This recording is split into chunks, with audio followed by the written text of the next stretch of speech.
The Penguin. Welcome to the Frustrated Grad podcast.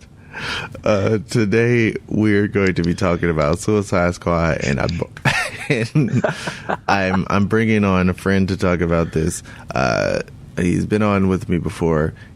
It's writer, movie fan, all around nerd, Tony Hoffman. Hey, Mr. Zac, how's it going? I'm good. So, that's fantastic. I think we're gonna finally get to do this. We are. We've been waiting for a long time to do this in more ways than one. Because if you weren't behind the scenes in the studio here, there was much anticipation for this podcast, just like there was much anticipation for the Suicide Squad movie. Yeah. So, yeah, definitely. Yeah, and it has felt like 2 years in this studio, just like we've been waiting. The hype for this movie started pretty much 2 years ago with our first hearing about the casting of Will Smith as Deadshot, the pockets of the internet wondering why the hell Deathstroke isn't in talks anywhere. Then we slowly get more teases of who the cast is, and we start seeing photos from the set of Will Smith looking like a pimp, and then we see actual trailer, and then here we are. Joker images. Yeah, Cholo Joker. Exactly, Juggalo Joker. Yeah. So now we're finally here. We can stop speculating, because with this movie, just like every other major franchise movie nowadays, I feel like we spend up to 5 times the amount of time that the movie lasts in watching just footage and speculation, and that's probably being generous. Probably like 10 times absolutely the number of hours spent watching behind the scenes stuff. Yes. Interviews, trailers, teaser for the teaser trailer, casting news. You just think about the YouTube videos dedicated to talking about a maybe 2-minute trailer, and these videos are up to an hour long. It's like, I watched an hour about somebody speculating about what's going to be in a movie based on this 2-minute trailer. It's like based on seeing, did you see so and so's arm is red or green? Yeah, what could that mean? Yeah, yeah. So we're finally here. We're finally in the afterglow. So the afterglow would mean something good had happened. Yeah. Well, we'll get to that. All right. So you saw Suicide Squad Friday night, right? I said Friday night, AMC River East, downtown Chicago. I saw it on Thursday at 6 p.m. in the Lansing Cinema, and let's just get into what we thought of the movie first and foremost. So, what did you think about the much anticipated Suicide Squad? I mean, just to sort of be positive, right at the start. I mean, it was more fun than, Batman v Superman and, Man of Steel, the movies we've seen so far in the DC, universe, or whatever they're calling it. It's certainly more colorful. Yes. Lots of, lots of bright colors, lots of, definitely, very hot topic, material. Yeah. And it's kind of like, I don't know which is leading which. It's like, is Hot Topic designing this movie, or is this movie designing Hot Topic for the next couple of years? Exactly. Hot Topic inventory for the next, decade or so. Yeah. I read the reviews and heard the word of mouth, and, the word, coming out wasn't very good, but I want to keep an open mind. Not a fan of what Zack Snyder is doing, but Zack Snyder isn't, he wasn't directing this one. Yeah. It was, David Ayer, who wrote and directed this movie. DC has always said that, we're going to let our filmmakers, make films, filmmaker driven, I think was the, the crap that they were spewing. And that's really just to counter what some people have criticized Marvel about. Like, they have this track that they're on, and we have to fit into it. So they're kind of just trying to go counter to that. Yeah, it's like they don't hire like directors and writers like well known guys. They hire like people who like some of them first time action directors, comedy directors, people who you wouldn't expect, pretty much directors for hire. At least that's what people thought at the beginning. But, we've seen that it's been a pretty good formula for them. So how do you think that formula worked out this time? Oh, I thought it worked pretty bad. I would agree. Well, that's it. Yeah, but I mean, we're going to get into like why, sort of behind the scenes stuff in terms of like what ended up happening in the end. But I just don't think that this was the right sort of approach to kind of go with this film. I mean, I haven't read if David Ayer is a comic book fan or a fan of these characters, but it certainly doesn't look that way. Yeah, and just to go into how I kind of approached the movie, I like you say, you saw a little bit of the reviews and feedback about it, and I, on the other side, I completely avoided everything.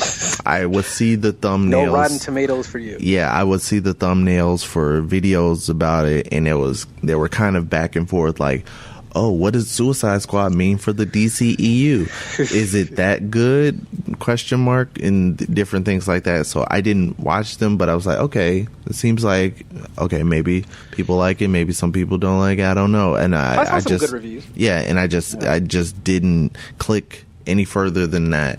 And I heard, as I was talking to my wife about going to the theater, she was like, oh, I heard it got bad reviews. I was like, damn it, don't tell me that. I was like, okay, that's okay. She's heard that. I've seen some other stuff, so I'm like, okay, I'm just gonna try to stay neutral. But hey, I mean, there are some people out there that didn't like Citizen Kane. Yeah, totally. Like it's this Rosebud bullshit. But so I went in there. And I was just like, okay, I'm just going to soak this in and I'm just going to absorb it. And I was like, okay, if they're going into the intros, and I guess now I'm just going to start talking about the movie. So they're going into the beginning. Amanda Waller is just chomping down on her steak, and she's tasty. discussing like baby tomatoes. Tomatoes. She's discussing this plan that she has. I think they start out just by showing everybody locked up, but then they go to Amanda Waller, who's discussing this plan for Task Force X. And then they start going into the flashbacks and the backstory for these different characters, which is a very lazy and very uninteresting way to introduce characters. And that was the thing. I was like, okay, like I'm enjoying what I'm seeing with the classic rock music. Yeah, their own separate music videos. Yeah, I'm enjoying what I'm seeing in these flashbacks, but I'm like, okay, they're speeding through this stuff. Exactly. I kind of want to stop and like focus on this. Yeah, it's like that's not how you. I mean, you want the fun part about like watching a movie or a story or like a character arc. You get to see sort of like who they are just from like watching what they do and what they say and everything through a movie. I mean, that's just because it's just like, hey, this guy's a really bad guy, and I'm just going to tell you about it. Like, oh, this is a movie, right? It's not an audiobook. I would like to just see it. All the stuff that they were, all the their attributes and what they've done, like I couldn't even like read half of it just because of like the font and like the the color and all that. It's like the way they pop it up on screen is like I can't pause. So I want to read this stuff or at least see it for myself. I think I saw like the Rick Flag when they were doing his intro. Like apparently he's good at golf or something. Like, he has a 3 handicap or something like that. That was one of the few things that I did catch in that barrage of backstory. Yeah, but in like just the way they did these flashbacks and things were just like. I thought of Batman vs. Superman. It's what some other people said. If you, I said this in my video review, but I watch CinemaSins, and they do these videos called "Everything Wrong with Whatever Movie." Yeah, I know what you're talking about. And they did the "Everything Wrong with Batman vs. Superman," and they show when you see Robin's spray painted outfit, it's like this hints at a better movie than we're actually watching. And that's exactly how I felt with these flashbacks. Like the majority of these flashbacks that we saw, those scenes that they were doing, like crimes that were committed. interesting. Yeah, I mean, they were hinting at a better movie than this actually was. I was telling you like earlier, like before we got on, like the whole sequence with like Batman, you know, in Batman Deadshot, and then Batman, against like Joker and Harley Quinn, like that. That looked pretty interesting. Like that action sequence was pretty good with the car, going over into the river and. Yeah, absolutely. Because I would have preferred to just watch an entire movie of Batman just rounding all of these people up, and it just ends with them all in jail. Like that would have been more exciting, like to see him hunting them down and just stopping their specific crimes or whatever. But it's just like, okay, that stuff happened whenever it happened. I don't know if it was before Superman existed or when Superman was right before he pulled up in his Jeep Renegade in downtown Metropolis, or I don't know when exactly this stuff happened, but it happened. Let's show this interesting character that people know and recognize for a little bit, in this movie filled with a bunch of characters we haven't heard of that ended up not being all that interesting. Yeah. And just like Batman vs. Superman, I've said it a few times, Batman is the best part of it, but he's only in 5 minutes of it. So it's like, it's downhill from here. See you, Ben Affleck. So anywho, Amanda Waller, he introduces, we get that whole, introduction sequence, and that, that pretty much leads us to, I guess, the star of the film for the most part, Will Smith's Big Willie style. Big Willie style, cursed a lot in this movie. Yeah, and because he's a bad guy. Yeah, and I'm seeing different things as far as reviews about his performance. I thought it was all right. I felt like he gave heart to his character, and he was probably the one that felt most human. Like, okay, maybe he was the one that got the most like backstory. Yeah, like maybe this person does have a redemption arc.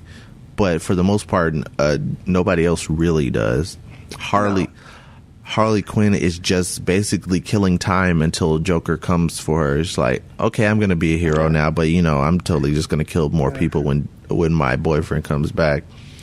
But out of all of the Suicide Squad members, I think like Diablo was the one where I was like, I would love to see. A movie and then a little bit more like devoted. Yeah, he actually had a complete arc that was half of it occurred off screen. Exactly. Or was maybe 75% of it. It's like, okay, I killed my family. I was this really bad metahuman gangbanger guy. That sentence alone makes me excited for a movie that's never going to happen. Because he's dead. Yeah. Sorry, spoiler alert. But you already mentioned that already. But it's like, I would have loved to have seen them sort of like devote more time to like having his family and his wife there, and then he kills them, and then he goes to prison like that. That's a much better movie right there than what they ended up doing. Yeah, and back to Will Smith though, I just think that like despite the fact that he was given the most time and he was like kind of given the most humanity as far as what we see happening on screen, I just think that some of those moments that you hire Will Smith for is kind of the comedy of it, and I felt like that stuff was weak. Yeah, it's like so you didn't like the Phil Jackson stuff. I don't know. That was okay, but there were just like random spurts of him, just like punctuating a scene with like, damn, or y'all jokers must be crazy, or it's just stupid stuff like that. It was just like, okay, this is. Do you think that's the worst dialogue in this movie? It's not the worst, but it's just like, okay, this is for the trailer. Why are we seeing this? Talk about something you felt like was worse than this, because I'm sure there's plenty to choose from.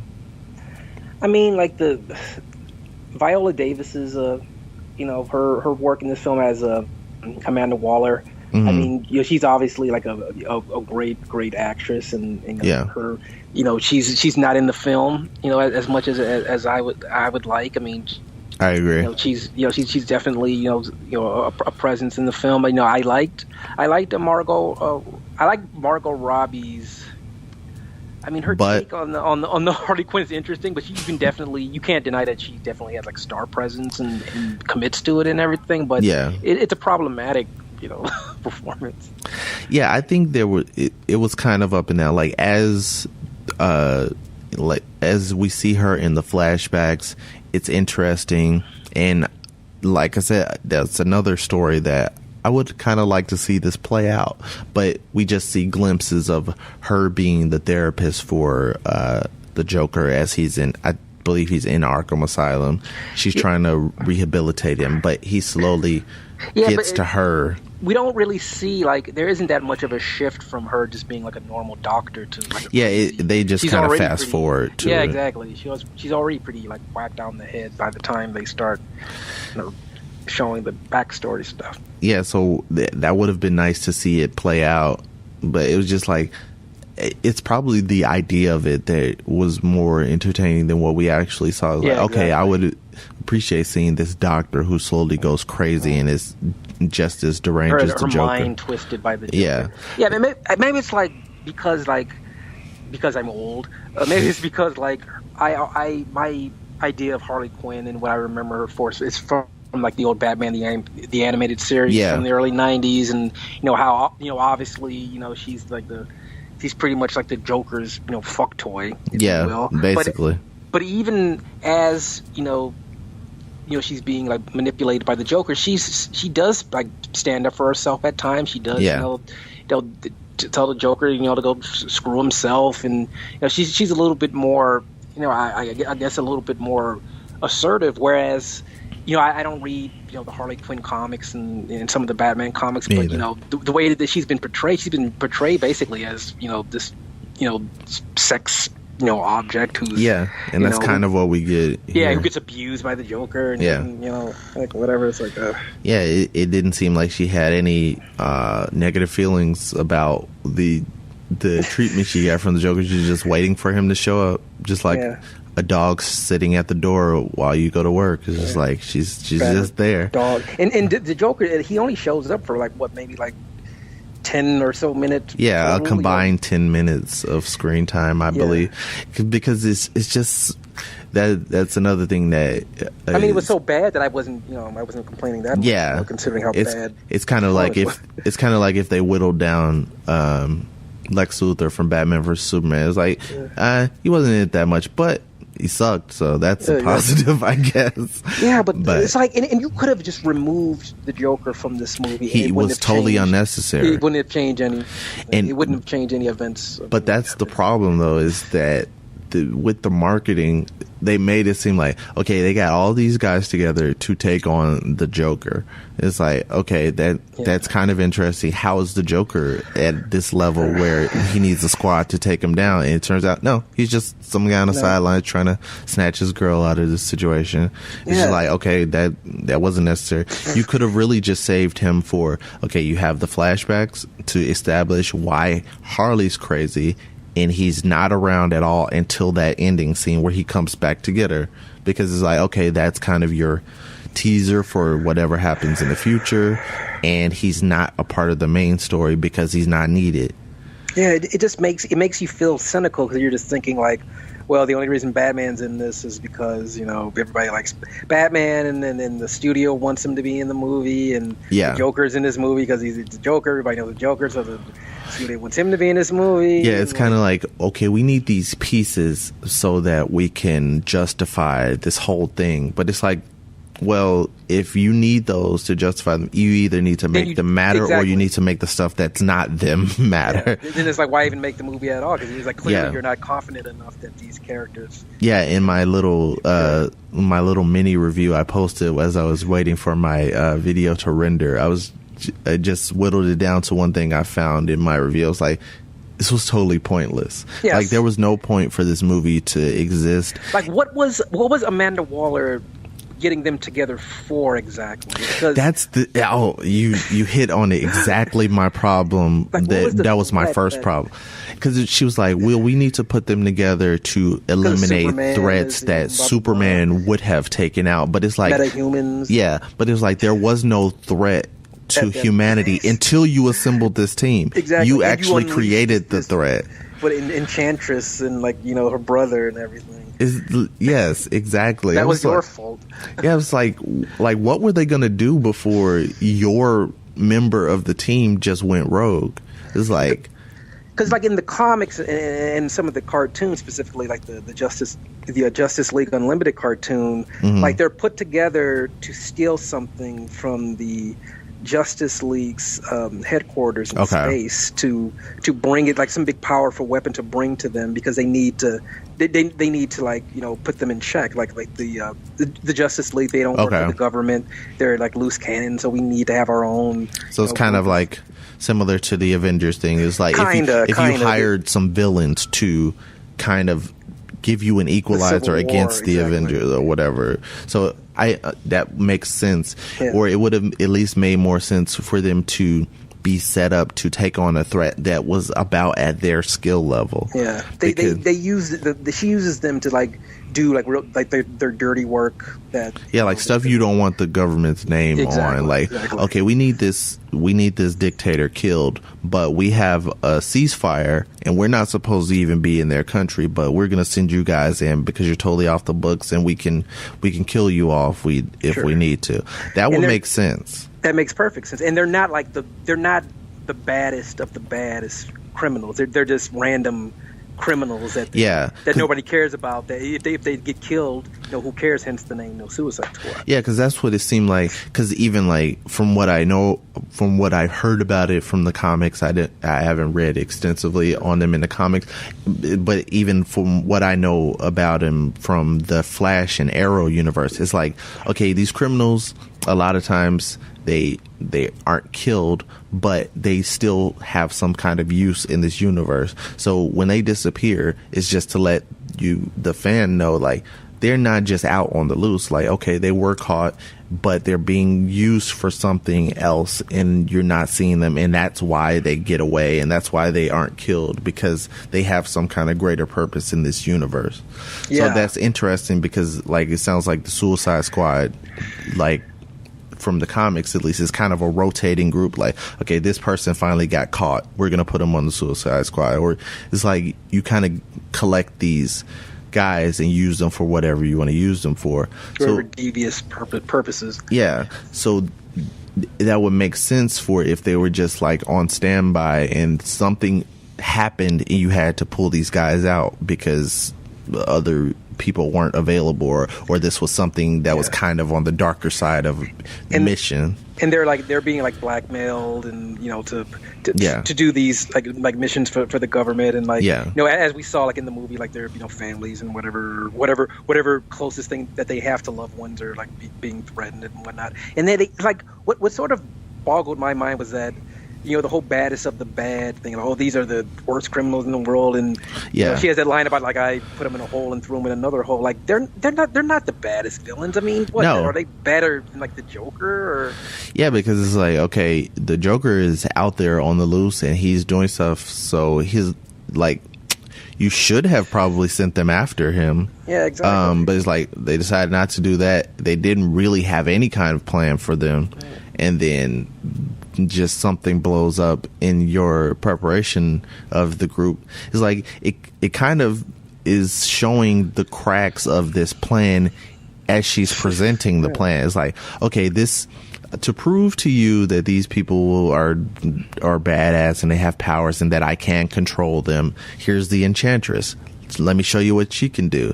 And then she kind of is she's kind of showing that she's not as stable as you were trying to prove. Like, exactly. I have control over these people. But then you have to stab her heart in the middle of this meeting. It's like, okay, so you kind of have to micromanage these people if you're going to do anything with them.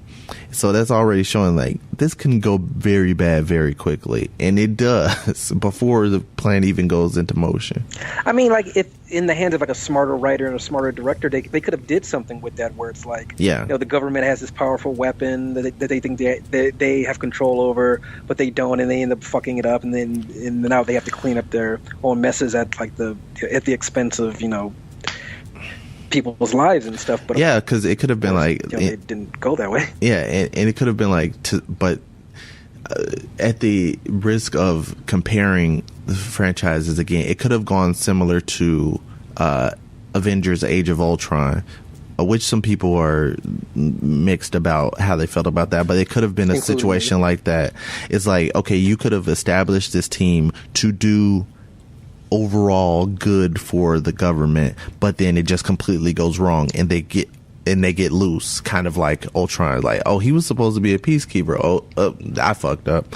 So you could have had these guys break loose, and that they've just like taken over this area or something. They've done something worse than you could have imagined, and the plan goes completely to shit.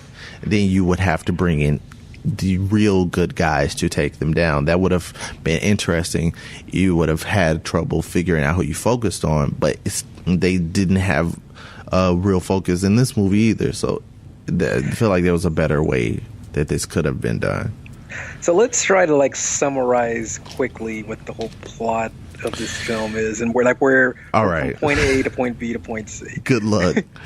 Okay, so like, okay, we're introduced to these characters. They're in prison. Yeah. Amanda Waller, this government, badass. Like, she puts these bad people together, these worst of the worst people together to do, to allegedly, have even power against metahumans and superheroes and whatnot. And then one of them, the Enchantress, she just breaks loose. She breaks loose, and let's talk about that a little bit more. Enchantress was the villain of the film. Like, her backstory. She's inhabiting the body of a real person. It's June Moon, which does not sound like a comic book name at all. No, I'm not sure. Maybe it is. I don't want that comic book people getting mad at us. But it just is like just stereotypical. It's not alliterative like most of the names are, but it does rhyme. June Moon, yeah, that's always a plus. Yeah. She's an archaeologist or something like that, I guess, and she twists the head off some artifact, some ancient artifact, and she becomes inhabited by this evil ancient witch. Yeah, the ancient witch called the Enchantress. And the Rick Flag character, the actual character from the comic book, who's Amanda's right hand, person. He's like the soldier guy who's like keeping the Suicide Squad in check. He's had a relationship or in a relationship with the actual archaeologist person that the witch is inhabiting, and Amanda can control the witch by with the whole heart deal and all that stuff. But of course that doesn't that ends up messing up, as we've mentioned before. And and now the suicide, she ends up freeing her brother, who was also trapped inside of a little doll thingy. Yeah, and her brother possesses the body of some random guy. Yeah. And just some dude, some unlucky dude. Some random dude, and he ends up killing people and causing havoc, and now he and his sister are going to take over the world. I guess. They shoot some beam into the sky, which is a totally new concept.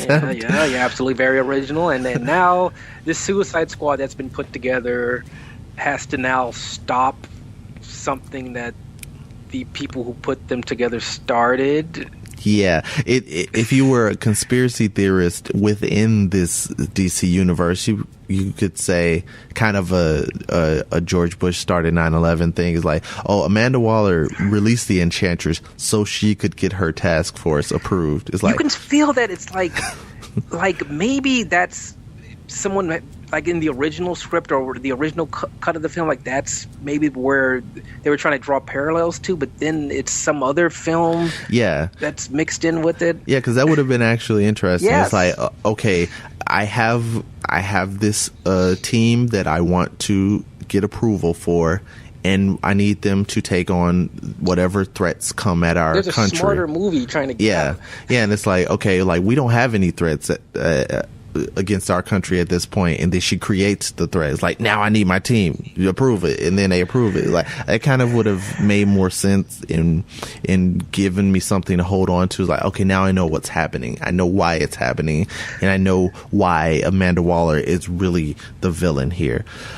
Because that is one of the other major things about the Suicide Squad, and this I know from the Arrow TV show. It's like, okay, Amanda Waller is in control of these bad people, but she's pretty bad herself. Yes, exactly. And it's like, you need to show us that. The way they show us in this movie is that she just randomly shoots these Who is she? people. What, give us a little bit of bit of how did she get in her position? What has she done to get where she is? What's her secret or whatever? But it's like she just shoots these random people like, oh, they don't have clearance for this information. Like, well, why were they there in the first place? Why should we care about you? And then Rick Flag is like, oh, I'm not judging. It was like, wait, you should, because this hasn't shown anywhere his character was like, I'm just okay with people dying. I don't give a shit. It's like that doesn't seem like what his character's been established as. And like the whole ending of this movie, like, with his his girlfriend, the June Moon character and stuff, where they spoiler alert, the bad guy's defeated, the witch is defeated, and he thinks that she's gone, like they killed her, and everything, and then we find out that she didn't die, and they embrace and kiss, and they're together. Like that's so not earned, because we barely even know who Rick Flag is, we barely know who the Enchantress is, exactly, or who the real June Moon is. But like, who is she? We haven't.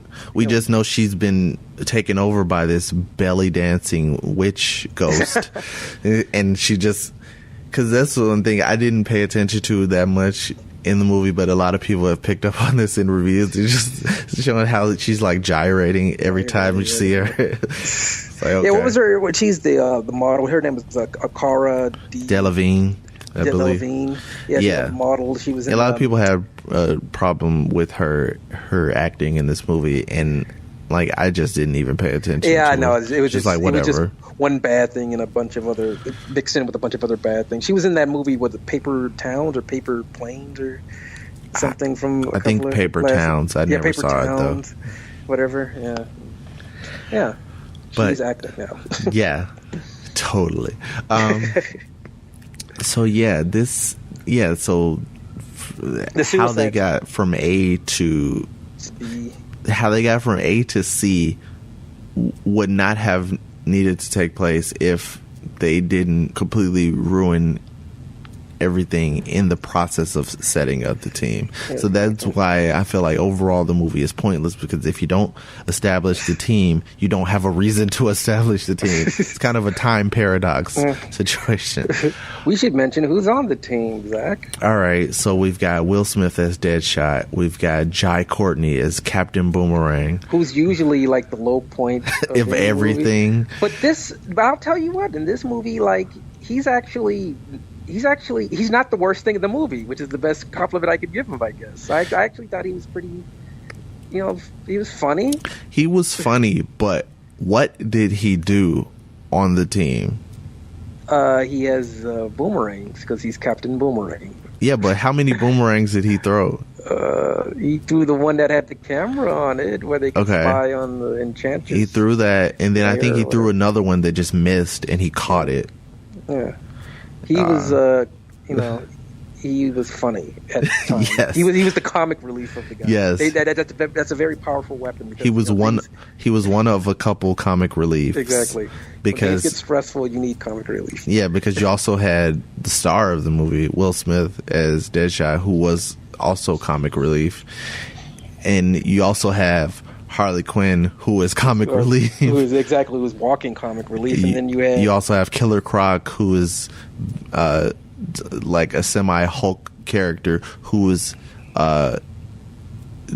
comic relief, which you cannot understand at all. Like he has like these one-liners that I could barely understand. It was like, okay, I guess that was supposed to be funny.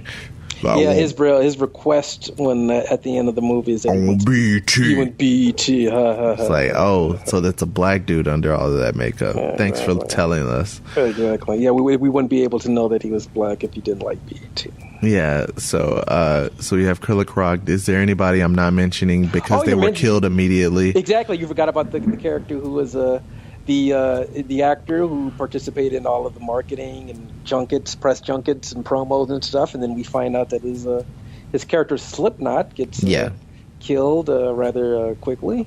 Yeah, so there's that guy. We also have Katana, who is given a great and interesting story in the show Arrow, but she has a sword.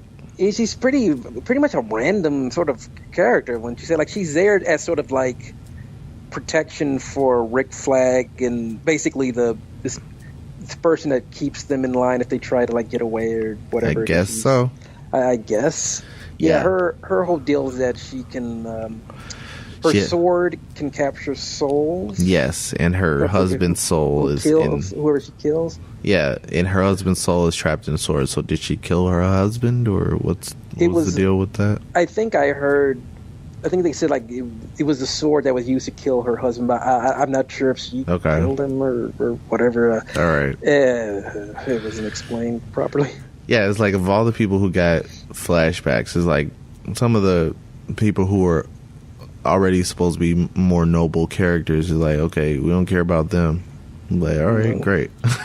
Is there anybody missing? There's El Diablo. We obviously have saw glimpses of his backstory and his incredible powers, which he chooses not to use. Exactly. These great powers that could pretty much make everybody else obsolete if they would just use them. It's kind of the vision of the group is like, oh yeah, if you just send this guy in, it'll probably be finished in about 5 minutes. But he doesn't want to do it. He doesn't want to use his powers because of all the bad stuff that happened with him killing his wife and his kids, and like he's the devil or whatever. Yeah, but the solution to that, good old Big Willie style. Yeah, Big Willie style. Yeah, exactly. Yeah. Will Smith golds him into like using his powers and whatever, and then he ends up sacrificing himself to. So you have that whole thing of how the witch or whatever is taken down and defeated, and everybody rejoices, and a good time was had by all except for the thousands of dead zombie people who were once humans. Once human. They dehumanized this army to make it seem like, oh, okay, it's just it's okay PG-13. You can kill these people. You can't see their faces. Like, well, they were people. It's just like if you just put masks on the people in Metropolis at the end of Man of Steel, like, okay, now you can kill them. It's great. Like, now it's no harm, no foul. Do you think they did that because of all the complaints that they got? Because of all the destruction and casualties from Man of Steel. I think a lot of people have reacted to that. It's kind of been like a wave that has been felt across many movies. I feel like a lot of Civil War was dedicated to that. It's like, okay, they're much more smarter to have that at like an airport.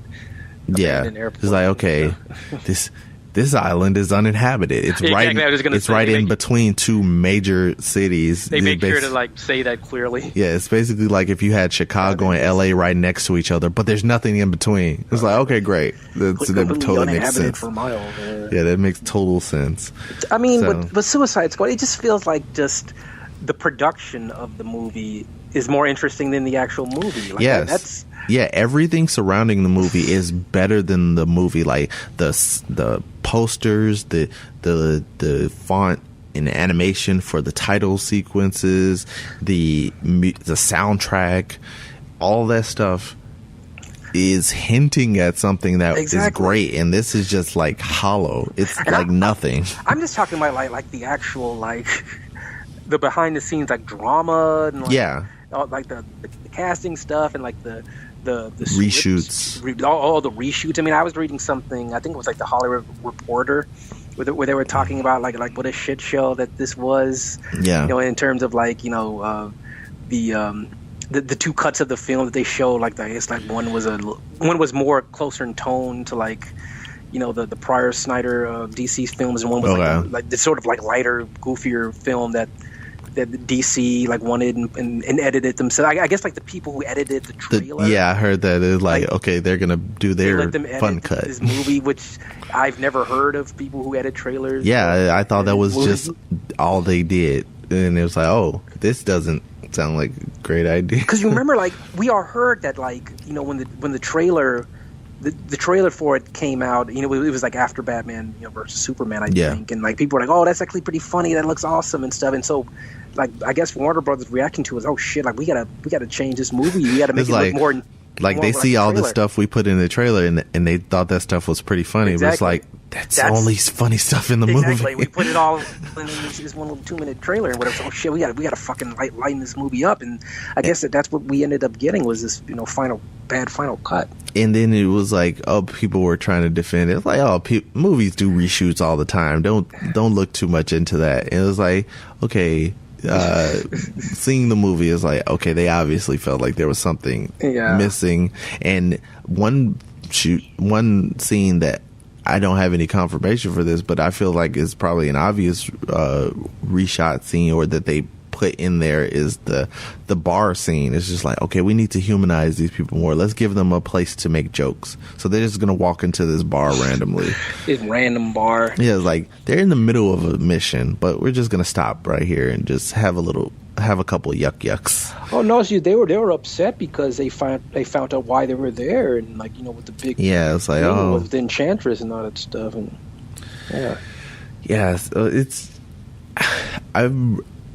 that's the problem, is like when you put out a scathing review on a movie that is aimed at a huge fan base who may have not been predisposed to say anything critical about it, you're going to get backlash. But it's like, I wanted this movie to be good. I wanted this movie to be great. Everybody did. I was more excited for this movie than I was for Batman versus Superman, and after seeing them both, I feel like this one was actually worse than Batman versus Superman. Really? Because it had less of a purpose. It's like there's no stakes, there's no consequences. These characters will probably never be seen again, and we will not care. It's unfortunate because it's like, because they're characters that we're not familiar with, like you have to like, you know, you have to like give more time and you have to give like more backstory and sort of like, you know, devote more movie time to like why we should care about these characters, like where they're from, you know, what's their who they care about, you know, what's their motivations are. Absolutely. Like the movie, like the idea of the movie should be to establish these characters that we don't know. But this movie did not do that. No, exactly. It's like, I don't know what Killer Croc's last name or his real name is. I don't know where he came from. Yeah, I don't even know if he ever was a human. It's just like he was treated like an animal, so he behaved like an animal. It's like, but was he always an animal? Like, what's the deal with that? Like, how did that happen? It's like, and they acted like everything started with the existence of Superman, or at least that was what they kind of hinted at in Batman versus Superman. But it's like, well, Batman called all these people. Like, where did they come from before Batman came along? And like, the Flash catches Captain Boomerang, right? So it's like Batman and the Flash, they are a thing. This is their universe that they live in, and Flash is already in his suit catching bad guys. So like, where were they? Like, isn't this something beyond this team that has never worked together before? Like, there's two guys who are pretty good at their jobs that they caught all of these guys. So you should probably call them. Yes. I mean, just sort of going, okay, let's go all the way back to the very first film in this DC movie universe. Man of Steel. The tone of that movie, just the whole look of that movie, like, it doesn't hint that this anything is going on. There are super villains. Yeah, it's just like and well, you know, that's what happens when you decide you want to establish a shared universe after it has already started. Marvel knew what they were going to do. Yes. Going all the way back to, I think, what was it, like was it Iron Man or the Ed Norton Hulk? It was technically the Ed Norton Hulk, where Agent Coulson shows up at the end. So it's like, okay, they're planting the seeds, but they're not like saying like, okay, all of this stuff was happening before everything, although they kind of do that with Agent Carter, but it wasn't anything fantastical that the whole world knew about it. So it's like, okay, some stuff has been going on behind the scenes, and now it's coming to the forefront. It's like they're clearly just making shit up as they go along. Yeah, because like, oh, this guy's been just eating people in the sewers for years, and then he finally got caught. It's like, shouldn't like an investigator Clark Kent have been looking into this? Like I want to look into this Bat Vigilante, and also people are getting eaten in the sewers of Gotham City. These villains that he's been dealing with. Yeah, so you should check on that too. Yeah, Jokers and Riddlers and Penguins and it's like, and the Flash catches Captain Boomerang in his full Flash suit. So like, where did he get that from? Like, did he make that himself? Like, what's going on with the Flash in this time?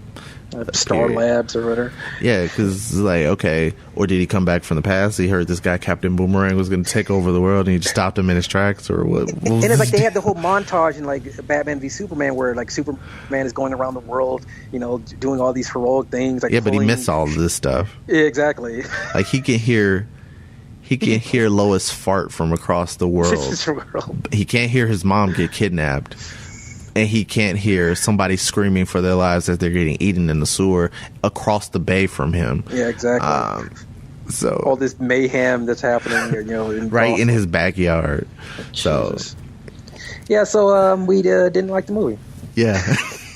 I think that's pretty well established. If you haven't gotten that point by now, what did you think about? Did you stick around for the? I guess there was like a mid credits scene. Yeah, because I that's one thing that was brought about by the Marvel movies, but it's kind of like a burden now that I have to check. Like aftercredits.com during every movie. It's like, okay, is there anything after the credits? Okay, it's in the middle of the credits. Okay, so I don't have to stay that long. So you see Amanda Waller. There's a website for that? Yeah, I always just Google, like, I forget to do it until like the movie's ending. I was like, oh shit, after credits, Suicide Squad, and that's one of the first results on Google. Get up and go to the bathroom. So it says during credits, yes. After credits, no. So I was like, okay, what is this scene? So it's Amanda Waller talking to Bruce Wayne. She basically gives him the file with Justice League information, although he has a flash drive with videos of all of these people. So why does he need more information? He needs more information. They're like, oh, don't forget, the Justice League is still happening. Yes, we know that. You spent a good portion of time in the previous movie talking about Justice League. It's hinted at in that scene, like in the comic books and in the cartoons with Amanda. She knows that Bruce Wayne is Superman. Or it's Batman. Yeah, and she kind of does that here, like, you should stop working at night. He's like, oh shit, she knows who I am. It's like, how much are you hiding it? Like, why is billionaire playboy Bruce Wayne looking for all of these people? Like, so you're kind of not covering your tracks very well. Like, you should maybe have thrown a batarang at her in the alley and like, give me the files. It's just like, no, I'm just gonna call her, have my secretary call her secretary with the caller ID, say Bruce Wayne, Wayne Corp, and I'm gonna set up a meeting to find out about metahumans. And you're not supposed to think I have anything to do with metahumans, because I don't want you to know that. It's just like, you're not covering your tracks, so don't be surprised when people say, you're Batman, aren't you? Like, yeah, you're totally being Batman. You're being Batman. You're going to parties and sneaking around and stealing data off of people's computers. You're Batmaning without your Batman suit on, so you should probably think, you're Batman. Yeah. Like, you're such a Batman. You're Batman. He's such a Batman. Yeah. Anything else? I don't know. So what's next in the DCEU? Like, what's the next thing? They showed a trailer for it, the awesome trailer for Wonder Woman. Wonder Woman, yeah, which actually looks pretty awesome. Yeah, but now I've been burned twice now. All of the DC movies so far have been so awful. It's like some virus is infecting this whole thing. It doesn't even matter. Yeah, it's like they put their trust in this one person to guide the universe, but then they lose trust in him right at the last moment, and then they possibly mess it up worse, and then they have to backtrack and be like, no, there's a good version of this. Just watch our 5-hour cut. Exactly. Suicide Squad. This is the real movie we wanted that we didn't release. Like, why? It's like, is this something that we're gonna have to do every time? Like, don't worry, you can watch this entire thing again and look for the good stuff that we put in there that was already there that we took out or whatever. Yeah. It's that movie that you spent your ticket on in theaters, that was the bad movie. Yeah, buy it again to like it. Like, okay, great. Like, no. Yeah, but Wonder Woman, that looks awesome. Like, I like Yeah, and I'm Chris Pine is a Steve Trevor. Yeah, I hope that is as good as it looks. I have said that for the past 2 movies though, so I just want to be right once. That I think I'm gonna have faith and say that I'm gonna like that. That's gonna be my because that's gonna be my favorite one because it's happening. It happened so far in the past. There should be no reasons to like mess this up too much. Like you don't need to have like some wisecracking Amazon off on the side being like, "Damn, Wonder Woman," or it's just like you don't need any of that. You don't need any of that strong, goofy stuff. Yeah. Like, how you swing that lasso like that? Like, please don't do it. And you have a director, a female director, the woman who directed Monster, the Charlize Theron movie, Academy Award nominated film. So it's like I'm feeling pretty optimistic about it, and I hope Warner Brothers doesn't meddle too much with it to kind of let her do her thing. So I will remain cautiously optimistic, as I was for Suicide Squad. In this last podcast, I said I was cautiously optimistic. And that was wrong. It was my mistake.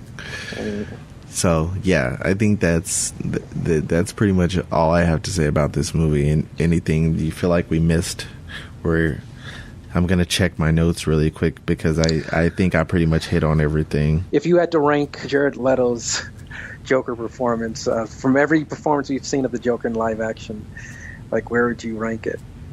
I would rank it dead last. Yeah, I don't know how many we've had, but he's at the bottom of whatever that list is. We've had Jack Nicholson in Tim Burton's 1989 movie. Yeah. We've had Heath Ledger in The Dark Knight in 2008. Now we've got Jared Leto. I guess you could count a Cesar Romero's Joker from the TV Batman. His is Jared Leto's is even worse. I don't think that's a worse bad performance, but it's not as good as that one even.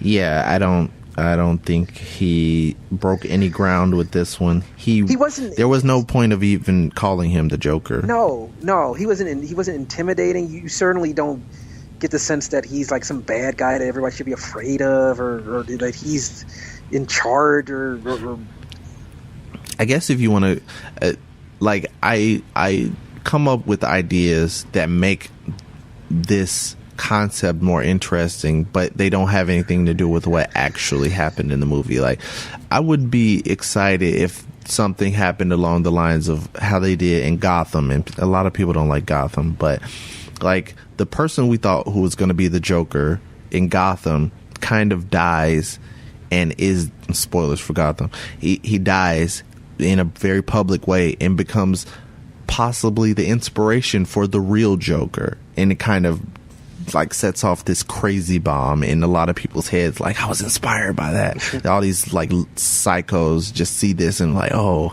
and you just see people laughing in different areas. Like, it'd be interesting. Pretty anticlimactic. It's anticlimactic, but it'd be interesting if this guy, like, oh, you think he's the Joker, but he's kind of the impetus for something even crazier along the horizon. When you want like the Joker to sort of like, like doesn't that seem like kind of like whatever, that he was inspired by this one random guy? Don't you think that like the Joker, it's kind of a soft original, it's kind of a soft origin story, but it's like for him to be as bad as this one is, in my opinion, it's like, okay, hopefully there's something more. Like it seems like just based on this movie, like his face isn't like permanently like that, is it? Because it doesn't make sense, because he has the white face before he dives into the acid. It doesn't even seem like it's really acid, because Harley doesn't have scars. She just has like shitty makeup on. So like, what's the deal with that? Did they just dive into some Nickelodeon gag that didn't seem to change them physically in any sense? And then like Amanda Waller's talking about establishing this team of metahumans, but it's like, what is it, like 2 metahumans on the team? Like there's the Diablo and there's Killer Croc. Nobody has any kind of superpowers beyond that. Like, I guess so stupid. Maybe Will Smith's Deadshot has like super eyesight or something. Exactly. It just seems like he's well trained. And then Captain Boomerang also seems the same. Like, he's just well trained. He's good with the boomerang. It's like what is the metahumanness? Like, the major metahumans on your team, one went off and became the villain. The other one doesn't want to use his powers. The other guy is just strong. You could have just found another strong dude like Killer Croc. Like, that was really his main strength. Katana isn't really a metahuman. She just has a tool that you can take and give to somebody else. Although she wasn't like a criminal, so she's okay, but it was just really I can tell that this movie is really starting to grow on you, Zach. Yeah, totally. I feel better about it each time I think about it. Everything we said, we take it all back. Yeah. Go see this film. Totally. All right, so that's really it. So And are we even going to see these people again? That's what I said. Like, I don't think there are any stakes or any consequences for this movie. I don't think anybody is going to come back because, like, they all got locked up again. It's kind of like one of those endings where you say, like, every movie doesn't have to have a happy ending. Yeah. It's more realistic. Like, yeah, they got locked up again and you'll never see them again. Like, there's no point for them to show up. There's no, like, obviously there is a big bad, like Doomsday on the horizon, but this isn't like in the Marvel universe where you like have all these people operating in the same world where they need to team up. It's like nobody's gonna call these guys. They barely got the job they were sent to do done, and it was kind of their fault that it happened, or it's kind of their establishment's fault that it happened. So, like, well, Harley's out there. Yeah, she's loose, but I guess she's gonna be maybe in the Batman standalone movie, although who wants to really see Batman versus the Joker again when it was done so much better? I hope that's not like the main villain. Yeah, so it's like, okay, she's going to be a sideline character in another movie where she's not really needed. So I great. hope they recast the Joker. I feel like it's too late at this point to do it, but who knows? And for all the stuff we would hear about Joker and how Jared Leto was going, he was getting so into the character, and he was pulling pranks on the cast, and like just harassing. You really did all that? You were really this much of an asshole for a glorified cameo? Yeah. Like, you were barely in the movie and you put your castmates through this much crap. Jared's got to get in that space, man. He's got to, like, but it's like he has to do. He's probably pulling pranks on people that he never had any scenes with. It was like, what's the point of it? Like, you don't. This doesn't help you build chemistry with these people. You don't see anybody on screen but Robbie. Harley. So it's like, okay, it's just whatever. Okay, so. It sucks. Yeah, that's basically it. I gave it in my video review. I gave it 2 out of 5 Jokers. In hindsight, I should have said 2 out of 5 minutes of Joker, because that's about how much we got. So, what would you rate it out of 5 or 10 or whatever you wanted? whatever we're rating. I mean, just sort of like using your 5-star scale. I would give it a 1. Yeah, I would give it a 1. I felt it's not even the type of movie you would just have on in the background. No, because other stuff at home. It's just because like a huge portion of it is like nothing happening. They're like they're basically taking on the putties from Power Rangers, like these weak villains that have no skill, that don't pose a threat to anybody, less than zombie level fighting. So, and the whole main ending fight, I mean, let's look at this stupid slow motion thing where Deadshot shoots the bomb that they had to blow up the portal, and it's just shot in this very sort of style. This is very stylized, slow-mo ways we've seen in other movies, and there's nothing inspiring about it. There's nothing cool about it. It's just you gotta have our big bad fight at the end here. So. Yeah, here we go. All right, so that's it for our spoiler discussion on Suicide Squad. If you were angry about how much we dislike this movie, please there are people that love this movie. Yeah, and I want to hear from you. If you loved it, tell me all the things you loved about it. Tell me how the problems that we had with it were wrong, or counter whatever if you think that Harley Quinn is like some strong female character that strong female character who has her ass out exactly constantly. Like, Jesus. Yeah, so post in the comments what you think about our review, and let us know. Give out your socials and medias for everybody to reach out to you with their hatred. My hatred. Oh, good. Come at me. My Instagram is at Tony Hoffman Chai, CHI, at Tony Hoffman Chai. Twitter is at Anthony Hoffman, and you can find me on Facebook, Anthony Hoffman. All right, and I'm on Twitter at Zac from Chicago. That's ZAC from Chicago. You can also follow the podcast on Twitter at Frustrated Grad. And you can find Frustrated Grad podcasts on Facebook, and frustratedgrad.com is where you can find the podcast and links to whatever else. And this video is obviously going to be on YouTube. It's going to be on youtube.com/frustratedgrads. So, that's it for our podcast. Thanks for listening. And if you're watching this on YouTube, thanks for watching. And that's all you get for today.